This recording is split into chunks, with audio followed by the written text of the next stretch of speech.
La magie du hara.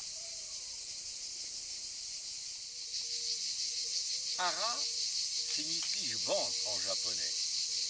Depuis des millénaires, les Orientaux ont découvert une puissance qui existait dans le ventre. Ils en ont même fait un deuxième cerveau. Les Chinois ont inventé l'acupuncture. Effet placebo ou pas, ça donne quand même des résultats surprenants.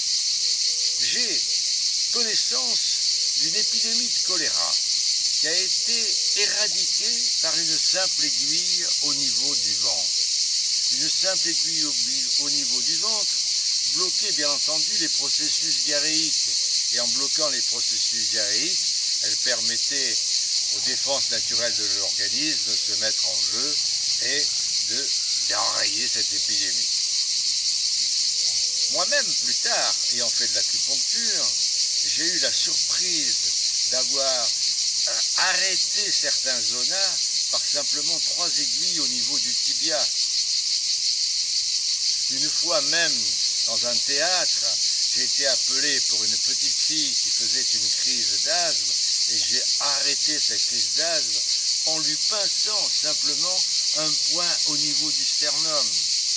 On pourrait multiplier les expériences. Et je pense tout simplement que la médecine orientale, médecine du cerveau droit, pourrait apporter quelque chose à la médecine occidentale, médecine de la logique et du cerveau gauche. Les Occidentaux ont aussi ressenti cette puissance du ventre. Ils n'ont jamais vraiment cherché à l'expliquer.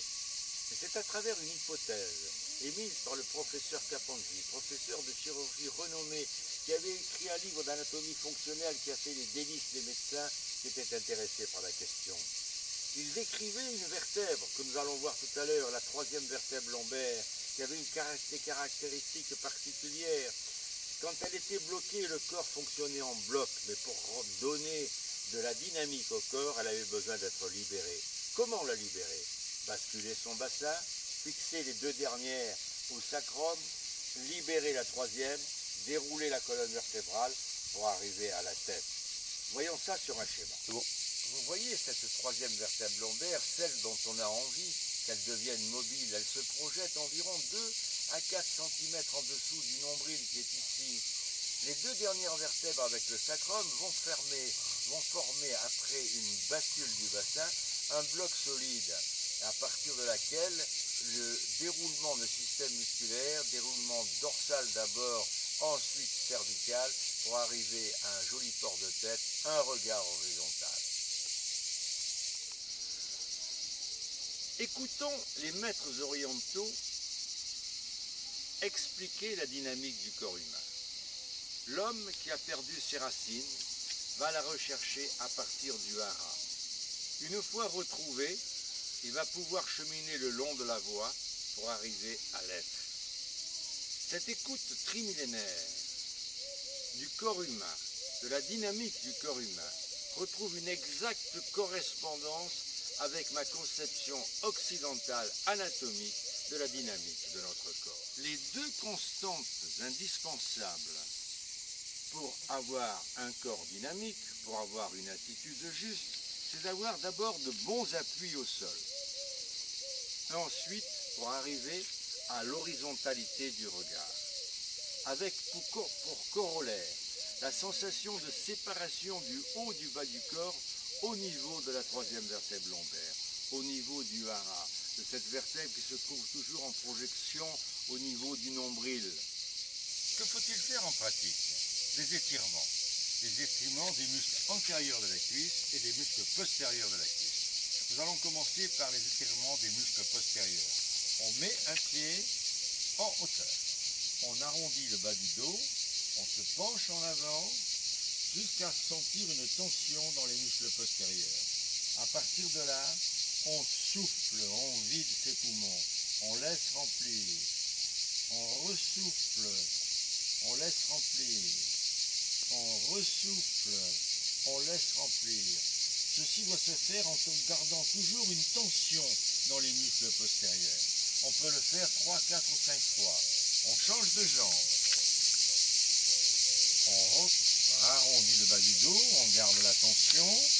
la tension dans les muscles postérieurs, une tension légèrement douloureuse, et on souffle.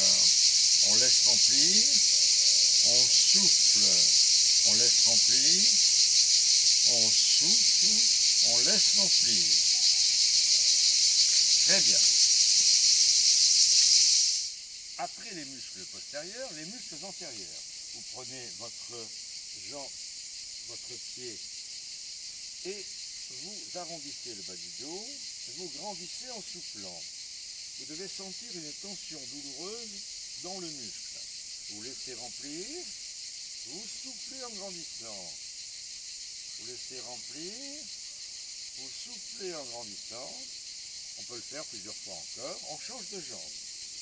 On change de jambe, on arrondit bien le bas du dos, on bascule son bassin et on grandit en soufflant. Toujours pour sentir une tension douloureuse. On laisse remplir, on souffle en grandissant. On laisse remplir, on souffle en grandissant. On laisse remplir. Maintenant, un exercice très intéressant, parce qu'il est facteur de fluidité du mouvement. C'est l'exercice de dissociation des yeux et des mouvements de la tête. On met un doigt en face des yeux et on tourne la tête très lentement vers la droite, toujours en regardant son doigt. On revient doucement au milieu. On retourne la tête toujours en regardant le doigt. On revient à la position initiale. On retourne une troisième fois la tête, toujours en regardant le doigt. On peut le faire 3 ou 4 fois. Ensuite, on le fait en sens inverse. On tourne la tête en regardant le doigt. On retourne la tête toujours en regardant le doigt. On retourne la tête toujours en regardant le doigt. On arrête. Cet exercice-là va libérer les yeux dans les orbites. Les mouvements, la facilité des mouvements dans les orbites permet une relaxation des muscles de la nuque et une relaxation des muscles du corps. Une fois ces étirements effectués, nous allons les mettre en pratique en conservant en permanence l'attitude juste. Qu'est-ce que l'attitude juste? On la fabrique tout seul. On arrondit le bas du dos encore, donc on bascule son bassin. On déroule la colonne vertébrale jusqu'à avoir un bon port de tête, un ventre qui s'est aplati pendant le grandissement et un torse qui s'est bombé.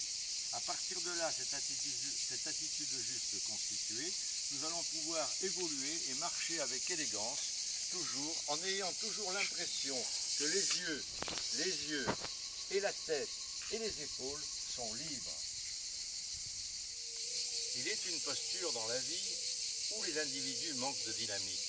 C'est la position assise. Ils sont souvent avachis. Il faut savoir s'asseoir. Pour s'asseoir correctement, il suffit de ne jamais mettre les mains sur les genoux, d'arrondir le bas du dos, d'arrondir le corps et de déposer délicatement vos fesses sur la chaise. Puis ensuite, vous étirez la colonne vertébrale pour arriver encore à avoir l'attitude juste. Et cette attitude juste va être votre leitmotiv. Sois toujours grand quand tu es assis. Soyez toujours grande quand vous êtes assis. Il est aussi une chose qui me tient à cœur, tellement j'ai entendu de bêtises comme se baisser pour ramasser quelque chose en ayant toujours le dos droit. Non, il ne faut pas faire comme ceci. Il faut d'abord arrondir encore le dos, plier les jambes, ramasser votre poids, le mettre au niveau de votre ventre, déplier les jambes en gardant toujours l'arrondi. Et une fois que vous êtes arrivé à ce niveau, vous regrandissez pour finir avec l'attitude juste. Le poids sera léger à ce moment-là. Cette attitude juste, ce bon port de tête, nous devons toujours l'avoir lorsque nous finissons un mouvement de sport. Que ce soit au tennis, que ce soit au golf, que ce soit dans un lancer de poids, que ce soit dans un lancer de javelot, tous ces mouvements doivent finir avec un bon port de tête. Que faut-il faire donc en pratique? Il faut savoir, il faut rechercher ses racines. donc avoir de bons appuis au sol. Puis à partir de là, basculer son bassin, créer un bloc dynamique entre la quatrième, la troisième, quatrième, la quatrième, la cinquième et le sacrum pour pouvoir redresser tranquillement le corps, dérouler la colonne vertébrale pour arriver à avoir un bon port de tête. Les orientaux disent que c'est une ineptie de séparer le corps de l'esprit. Ils ont entièrement raison.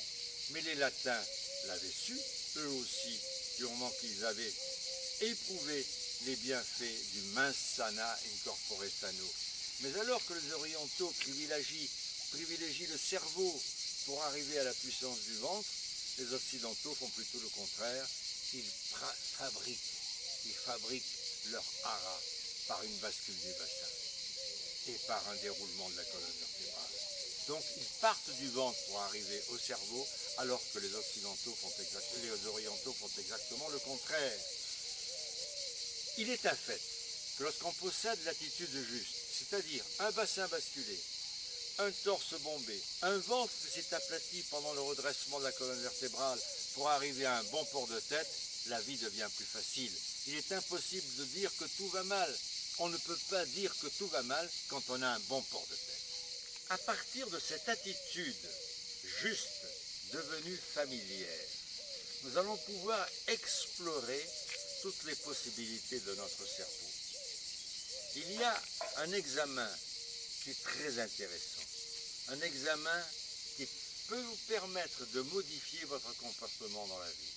C'est la technique de l'examen de conscience. Voilà comment faire. C'est un système d'auto-analyse relativement simple. Vous prenez un cahier de 30 pages. Chaque jour, vous écrivez la bêtise de la journée, la bêtise que vous regrettez, un comportement négatif que vous regrettez. Chaque jour, un. Chaque jour, vous prenez une autre page. Et pendant 30 jours, ainsi de suite, vous aurez 30 bêtises. Le 30e jour, vous ouvrirez votre cahier. Vous ferez 4 colonnes et vous mettrez les bêtises par similitude, les bêtises qui se ressemblent dans chacune des colonnes. Et à la fin de cette étude, vous vous rendrez compte que vous avez 4 troubles de votre comportement qui vous jettent dans la vie. Vous décidez donc alors d'en supprimer un. Vous prenez le plus facile. Vous le supprimez pendant une semaine. Pendant une semaine, vous ne le faites pas. Chaque fois que vous avez envie de faire votre bêtise, vous aurez un bon sourire intérieur qui vous remettra dans le droit chemin. Vous vous apercevrez alors, au bout d'une semaine, que vous vous sentez mieux. Si ça vous a fait du bien, vous le ferez 2 semaines, 3 semaines, 4 semaines, pourquoi pas 5 semaines et plus. Et vous vous rendrez compte que petit à petit, les 3 autres troubles de votre comportement se sont aussi améliorés. S'ils ne se sont pas améliorés, vous pouvez en prendre un second et vous ferez le même exercice avec ce deuxième trouble de votre comportement. Un autre élément important, c'est apprendre à se concentrer. Il est un fait qu'on se disperse facilement et que la dispersion est un facteur de doute, un manque de confiance en soi. Donc apprendre à se concentrer peut vous aider. La technique est relativement simple. Dès le matin, pendant une demi-heure, être à tout ce que l'on fait. On pose le pied droit par terre, on la regarde son pied droit épouser le sol. Le pied gauche épouser le sol. Vous vous dirigez tranquillement en sachant ce que vous faites vers votre cabinet de toilette. Vous vous laverez les dents. Vous ferez tout ce que vous devez faire dans un cabinet de toilette sans penser à tout ce qu'il y a à faire dans la journée. Vous êtes à tout ce que vous faites. Quand vous prendrez votre petit déjeuner par la suite, vous goûterez le goût des aliments. Il faudra connaître le goût des aliments. Une demi-heure en étant à ce que l'on fait est déjà suffisant pour vous apprendre à vous concentrer. Par la suite, dans la journée, surtout au cours du repas de midi et du soir, vous pourrez poursuivre votre entraînement en connaissant le goût des aliments que vous avez dans la bouche. D'ailleurs, j'ai toujours dit aux gens qui voulaient grossir ou maigrir, si vous voulez grossir ou maigrir, ne mettez jamais la deuxième bouchée dans la bouche avant d'avoir fini la première. Un autre facteur important dans la vie, c'est d'apprendre à se relaxer. Il existe de nombreuses techniques de relaxation, parmi lesquelles j'ai sélectionné le training autogène. C'est un exercice relativement facile qui est basé sur deux choses essentielles, une sensation de lourdeur et une sensation de chaleur. Allongez-vous sur le dos, les bras le long du corps, sur un matelas dur de préférence, avec un petit coussin sous la nuque et un sous les genoux pour effacer les courbures vertébrales. Vous devez vous sentir à l'aise, c'est primordial. En plus d'une posture aisée, vous devez pouvoir respirer sans avoir l'impression de commander votre respiration. Commencez toujours en laissant vos poumons se vider par relâchement et se remplir par élasticité. Notez que cette respiration sera plutôt de type abdominal, c'est-à-dire que vous allez utiliser l'abdomen et le diaphragme pour respirer. Ce type de respiration est utilisé dans toutes les techniques de relaxation.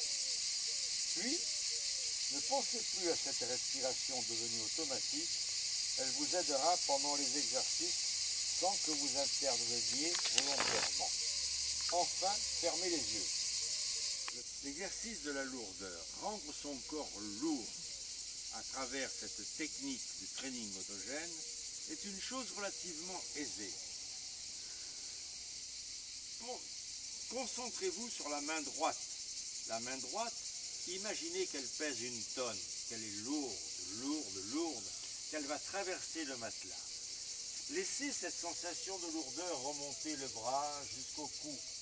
Passez de l'autre côté, vers la main gauche.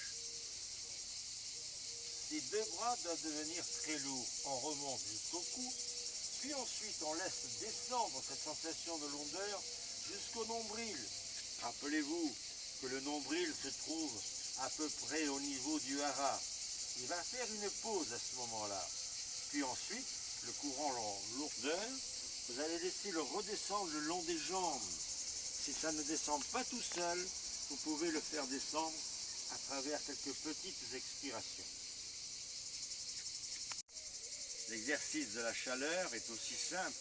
Il suffit de remplacer le mot lourd par chaud. La main est chaude, elle remonte, et ainsi de suite jusqu'aux jambes. À l'heure actuelle, en 30 secondes à 1 minute, j'arrive à rendre mon corps lourd ou chaud assez rapidement. Mes débuts n'ont pas été aussi performants. Aussi vais-je vous donner deux petites astuces qui vont vous aider. D'abord pour la sensation de lourdeur. Imaginez, vous ne bougez pas, c'est votre cerveau qui va travailler. Imaginez que vous avez un morceau de craie dans votre main droite.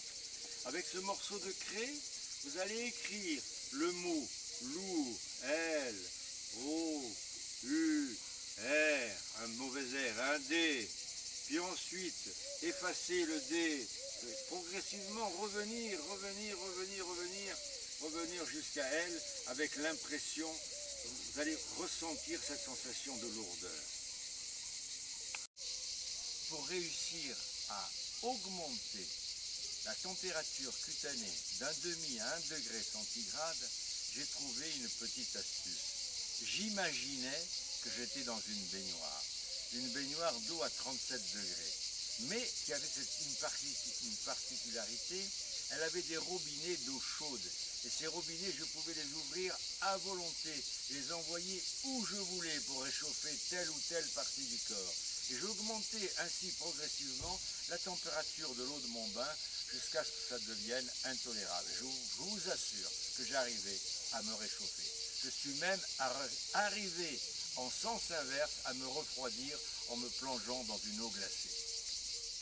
La maîtrise de ces deux exercices vous apportera un avantage important. Quelle que soit l'origine de votre fatigue, vous allez pouvoir en un tournement créer la détente dans votre corps en le rendant simplement lourd ou chaud. Puis, allongé, les yeux fermés, vous pourrez visualiser une image que vous aimez, qui remplit de joie votre cerveau et votre cœur d'allégresse. C'est ainsi que partant de la détente physique, vous pourrez atteindre la détente psychique, un mental sain dans un corps sain. Cela devrait être suffisant pour vous apporter vigueur et dynamisme dans votre vie quotidienne. Mais rien ne vous empêche d'aller plus loin en recherchant les bienfaits apportés par l'énéagramme, la programmation neurolinguistique ou la méditation par exemple. En conséquence, en ayant en permanence à l'esprit qu'il faut en permanence séparer le haut du bas du corps pour la dynamique du corps humain.